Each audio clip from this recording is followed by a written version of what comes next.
Assalamualaikum warahmatullahi wabarakatuh. Jumpa lagi di channel Dr. IT Bedfarm ya. Channel yang konsisten akan membahas tentang perawatan murai batu lomba dan penangkaran dunia burung, teman-teman. Nah, untuk tema kali ini adalah tentang burung murai batu bongkar materi ya, atau bongkar isian. Itu apa saja yang menunjang untuk murai batu itu bongkar isian atau bongkar materi.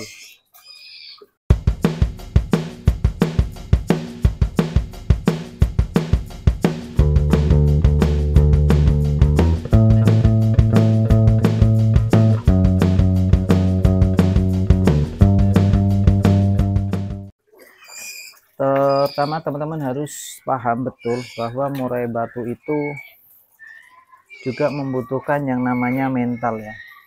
Mental. Kita akan menggunakan metode mentek, yakni ada tentang mental, tentang perawatan, nutrisi, terus ada lagi yang namanya ini, teman-teman, ego, ambisi, dan karakter. Nah, untuk murai batu yang sudah dikenali karakternya oleh perawatnya, oleh pemiliknya, maka akan lebih mudah untuk dikendalikan ya. Kalau sudah karakternya kepegang, itu lebih mudah untuk kita kendalikan. Lantas hubungannya apa dengan bongkar materi? Nah, ketika kita sudah mengenal karakter dari burung murai batu, secara otomatis kita jadi tahu apa yang menjadi kebutuhan murai batu kita, mana yang disukai, mana yang dibutuhkan, dan mana yang tidak dibutuhkan. Tidak mudah untuk merawat murai batu hingga bongkar materi, makanya saya mewajibkan terahan atau gen prestasi untuk yang teman-teman jika orientasinya memang ke lomba. Karena kalau untuk gen prestasi, untuk terahan atau mental ini ada kaitannya saat pertarungan nanti, teman-teman. Kalau mentalnya tidak bagus, maka murai batu yang kita lombakan juga tidak akan pernah mengeluarkan materi jika ketemu musuh yang tekanannya kuat atau vektornya tinggi. Oleh karena itu, pondasi dasar kita dalam melombakan murai batu adalah mental. Tidak bisa ditawar lagi. Kalau murai batu mentalnya yang bagus, maka untuk perawatannya itu tidak terlalu rumit. Ibaratnya dia kesehariannya dikasih jangkrik 55, 77.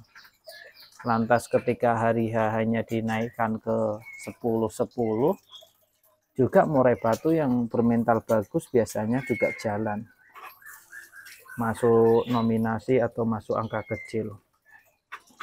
Tinggal murai batunya diistirahatkan yang cukup, dimasteri sebulan hanya 2 burung saja, tidak boleh terlalu banyak burung yang bisa menyebabkan murai batu kita bingung. Bisa untuk murai batu yang susah bongkar materi, bisa kita berikan masteran yang kecil-kecil seperti gereja tarung selama 2 minggu. Lantas di minggu keduanya bisa kita berikan juga kolibri atau konin kalau orang bilang, yang burung kecil-kecil aja, untuk murai batu teman-teman yang memang susah untuk bongkar materi. Lain cerita ketika murai batu kita gampang banget untuk latah atau bongkar isian, nah itu cerita beda lagi. Nah, ini untuk pemasteran juga beda. Pemasteran juga mempengaruhi kinerja burung murai batu kita saat dilombakan, karena ada, kalau kita salah pemasteran, burung murai batunya juga susah untuk mengeluarkan materi, malah dia akan cenderung diem. Untuk murai batu yang mentalnya bagus, dia tidak perlu perawatan yang ekspor ya, atau perawatan yang rumit. dia malah cenderung rawat seadanya juga jalan. Nah, inilah enaknya memelihara murai batu dengan mental yang bagus. Perlu dipahami juga ya teman-teman yang baru bergabung, murai batu itu butuh istirahat yang cukup lama untuk bisa mengembalikan fighternya, mengembalikan tenaganya, dan recovery pemasteran tadi. 2 minggu cukup 1 masteran. Kalau teman-teman pemasteran hidup semakin bagus ya, burung murai batu bisa ditempel, tapi jangan diperlihatkan secara langsung.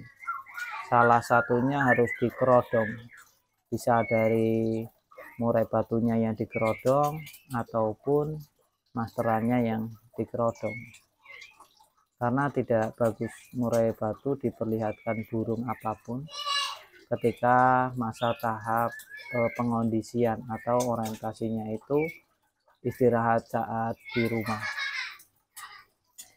Untuk murai batu yang orientasinya ke lomba, kita memang perlu perawatan ekstra dan khusus, seperti murai batu pagi hari harus kita keluarkan, terus kotoran karpetnya kita bersihkan, dikasih jangkrik, dan lakukan penjemuran. Untuk menjemur murai batu agar bongkar materi itu tidak ada ukuran pakem, karena setiap murai batu itu berbeda. Beda murai batu, beda karakter, tentu juga beda kekuatan atau ketahanan dalam penjemuran. Ya, kalau murainya sudah buka paruh, sudah mulai loncat, ya segera saja diangkat ya, untuk penjemurannya jangan dilanjutkan. Ya, faktor yang paling mempengaruhi dalam murai batu bongkar isian adalah faktor puasa. Murai batu ketika kita puasakan lama, kalau memang ada mentalnya bagus, maka murai batu ketika pertama kali ketemu setelah puasa, ini biasanya langsung juara atau prestasi. Beda lagi kalau murai batunya yang sering banget kita lombakan, sering di track juga saat di rumah, sering digoda-goda pakai MP3 dengan suara murai batu lain yang cenderung malah menembak-nembak, maka murai batu yang dilakukan demikian akan ngempos dan susah untuk mengeluarkan materi saat di lomba. Melombakan murai batu itu sebenarnya seperti kita meniup balon, teman-teman.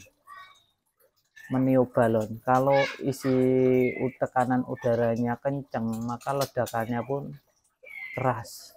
Tapi kalau itulah ledakan itu, yaitu saat bongkar materi, mengeluarkan isian, yaitulah ledakannya balon tadi.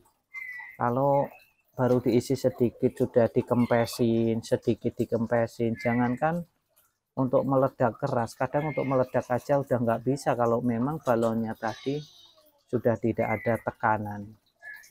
Jadi kesimpulannya adalah murai batu teman-teman istirahatkan yang cukup ya, kondisikan yang baik-baik. Kalau burungnya sudah kondisi baru dilombakan. Salam lestari, salam prestasi. Perlu dicatat teman-teman sebelum kita mengakhiri video ini, bahwa video ini sebenarnya ditujukan untuk mereka agar lebih waspada untuk menjaga murai batunya. Tapi kembali lagi ke teman-teman semuanya, mau dijalankan silakan, enggak juga enggak apa-apa. Yang jelas saya cuma berpesan murai batunya dijaga baik-baik, jangan sampai rusak ya. Dan perlu dicatat juga setiap murai memang memiliki karakter yang berbeda-beda. Jadi setiap perawatan tidak perlu diperdebatkan antara satu dengan yang lainnya. Kalau cocok dijalankan, nggak cocok ditinggalkan. Jangan cuma sekedar membaca judul saja ya. Pahami isinya, tonton dari awal sampai detik ini. Bagi teman-teman yang menonton sampai detik akhir ini, saya kira tidak akan ada perdebatan lagi di kolom komentar. Salam sehat.